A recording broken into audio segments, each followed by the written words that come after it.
Can you believe it is almost 2021?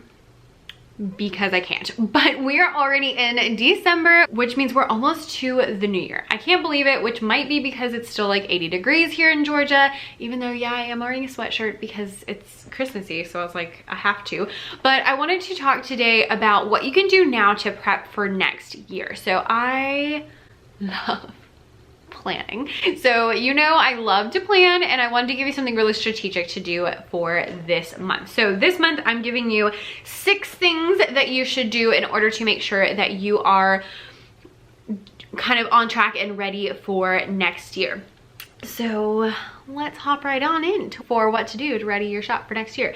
Number 1 is think about making some winter products. Now I specifically said winter because holiday products are so much fun. Christmas products, Hanukkah products, all of the fun, you know, holiday things are great. However, no one is going to buy them when the holidays are over. So if you, especially if you don't have any holiday resources right now and you're going from scratch, I would highly recommend a winter resource because winter lasts a lot longer than the holidays.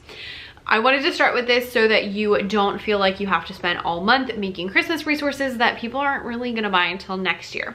Now, that being said, if you have a Christmas resource that maybe you're using in class and it doesn't take that much extra effort to post it, go ahead and post it. You might get a couple sales in between now and the end of the year. But for the most part, if you are starting from scratch, I would suggest that you put your effort towards winter products. I will also say that I find winter products sell really well. I don't have a good reason for that. I don't know why, but like all of my snowman products do really well. And I don't know if it's just because like there's so much winter in some parts of the world, but I do notice that. So think about some wintry products, or even if you can just take one of your products that's a really good seller and like winterfy it and make it like winter themed, that would be a really great use of your time and it might help boost some sales around this time of year. Number 2 is make a list of products that you want to make next year.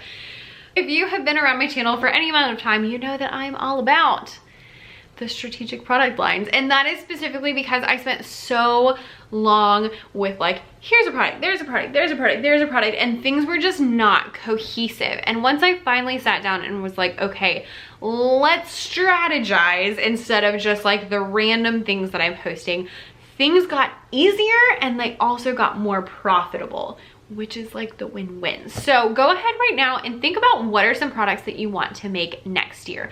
I also think that it makes it so much easier to find products if you already have a plan and you already have a list and you already have ideas, because then you're not like stressed out and trying to think of things when you're in the moment. The worst thing you can do is open your laptop and say, all right, what are we gonna make today? No. Go ahead and make a list of products that you want to do. That way you can, 1, get rid of the writer's block and just go ahead and make things. 2, you can think through things well so you can strategize. And 3, you can kind of see what are things that are more important than others. Because I don't know about you, but I sometimes get caught up in the fun things that I want to make instead of the things that I should probably make because they're going to do the best for my store. For example, yesterday, I was working on an up on the housetop lesson pack. Now I am filming this in November, so I'm not telling you not to do Christmas products and then making Christmas products. It's still early for me, it's not even Thanksgiving. But even so, I was like, you know, Becca, I have a list of products that I need to be working on. I really don't need to be working on this up on a housetop activity. Now I did it anyway, but having that list of products, it just reminds me like, oh, these are important. Especially when you have bigger products on that list, then it's like, oh, let me not waste time with little products that are just kind of one-offs and instead put that effort into something bigger that's gonna be a better payoff in the long run. Number 3 is review your year. Now, yes, 2020 has been a year, but I really want you to look past that and think about you specifically. What did you do well and what did you not do well? And what are some ways that you could improve? So look at it very objectively. This is not like a, oh, I'm terrible and I stink. No, it's just like a, hey, what can I do better so that I'm maximizing my time, being most efficient, and really just helping my TPT store grow. Specifically, I find it's helpful to think about 3 things, and that is what you are doing that you're going to keep doing. So what are you doing well that you want to continue?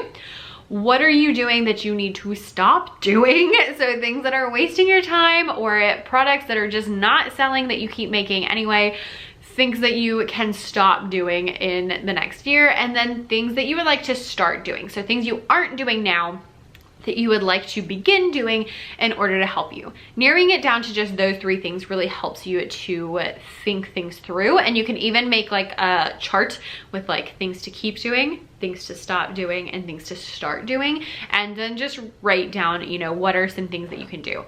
Narrowing it down as much as possible is going to make you the most effective, so do keep that in mind. But studies have shown that people who actually like evaluate themselves and think through what they're doing well, what they're not doing well, do better overall because they're seeking to improve. So if you can continue to improve yourself, then you will do better, and it will be better and less stressful. Number 4 is 2 parts. So the first part is decide on your goals, and the second part is make a plan. So first off, make those goals. What are you gonna do? And that can go off of the last one, which is why I told you to review your year first, then make your goals. Think about things that you need to start doing or stop doing or keep doing, but do a little better. And think about just all of those things that you could do better in the new year. Now we're gonna talk more about goal setting a little bit later in the month because goal setting is my jam, but I do wanna go ahead and let you in on a secret, and that is a year is a long time. So you might not know exactly where you wanna be, but you need to have something you're aiming at. So I typically have goals for the year where I say like, okay, I want to make about this much money, and to do that I want to make this many products, and I want to, you know, make this course or this many videos or something like that, so that I know kind of what I'm aiming at and how I plan to get there. But I only really plan out my first part of the year, which takes me to part number 2 of that one, and that is to plan things out. A goal is useless without a plan. I said in my book, Happier Teacher Life, a goal without a plan is just a wish. And we're not wishing over here. This is not blowing out your birthday candles. This is strategic planning. So make a plan for how you're gonna implement it. Just like I just said, I want to make this much money, and I'm gonna do that by making this many products and making this many videos and by scaling my email list. Whatever it is you want to work on, you need to have a plan and action steps for how you're gonna get to that goal, because just saying like, oh, I want to do this is not helpful. You need to have an actual like plan to get there. Don't micromanage like the entire year and say like, okay, on August 5th, I'm gonna make this product. On August 6th, I'm gonna do this. No. But do have a cohesive plan for the year. So I like to kind of map out the months, and I will say like, okay, I know that I need to write blog posts this month because I'm gonna continue. One of my keep doing is batching blog posts. So like, I know I need to write blog posts this month. I know that I want to make a course. And so if I wanna make a course, I should probably not do that in a month where it's like the end of the school year or it's December and things are crazy at school and with choir and all those things, assuming we get to do choir next year. So I need to plan course creation in a different month. Now, like I said, don't micromanage, so you don't need to go through like the entire year and say have a complete exact plan. But go ahead and start thinking through those things. We'll have more information about this later, but what I want you to do is set those goals and make a plan. And again, we'll talk more about it later. Stay tuned and hit that subscribe button and the notification bell so you don't miss anything. Along with that, think about how you can be more cohesive in the new year. So just like I was talking about, you know, not having just all these random products, but how can you really be cohesive, especially in things like if you have a blog and a TPT store, or if you have a YouTube channel and an Instagram, like how can you make those things kind of mesh together so that they all flow and so that things are easier on you and also easier for your audience members because things are just cohesive and they make sense to the audience member. So think about things like that and just how your content and everything can just work the very best, all nice and cohesively. Apparently number 5 was supposed to be Schedule It Out, so I guess those were supposed to be 2 different ones and not 2 different parts of the same, so I apologize. But number 6 is that you need to relax and have some fun. I know you're like, Becky, you just told me all these things I didn't do. I know, but in December, most of us, at least in the US, have about 2 weeks off, and that is a long time. My camera just died and I forgot what I was talking about. So I think I was talking about having time off. So in your time off, you can work on your products, but I also want you to just take a break. If you are like me, which I realize that not everyone is like me, but I am one of those people who has such a hard time taking a break and chilling out. And so I, as well as you, really need to work on chilling out and enjoying our break, especially before whatever comes in 2021. Because if we learned anything this year, it is that anything is possible. And you don't know what's coming. So not to scare you, but do get that rest in so that when January hits, you're ready to go and you're not like already exhausted. So I'm making myself like a Christmas bucket list.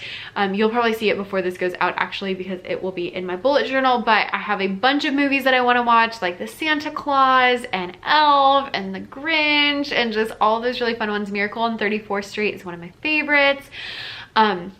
As well as Klaus is a newer one, but it is so cute. And the Christmas Chronicles I saw last year, and they just made a second one, so I'm really excited for that. So watching lots of Christmas movies. I want to drink hot chocolate and drive around and look at Christmas lights, because that's something you can still do while socially distanced. I want to make my gingerbread house. Y'all, I bought a gingerbread kit last year and I never made it. So we're gonna bust it out and we're gonna make a gingerbread house this year, and I am excited for it, where I'm gonna have some peppermint mochas and just have some fun. And like, I'm really excited just to kind of chill and have some fun, especially because my school has been distance learning all year, and we're supposed to go back in the beginning of January. So I'm like, let's just, you know, I have all these videos to post, but other than that, I still want to like really get some rest in. So get some rest in, make yourself a bucket list of just fun things, not stressful things that you have to do that's gonna stress you out if you don't do it, but just fun things that you can look forward to and have fun with. I hope this video was helpful and gave you kind of a plan of action. There will be more plans of action coming soon, because like I mentioned, there's gonna be a lot more goal videos coming out soon, and I am excited for it because it is my jam. So thank you guys so much for watching, and I will see you next time. Bye.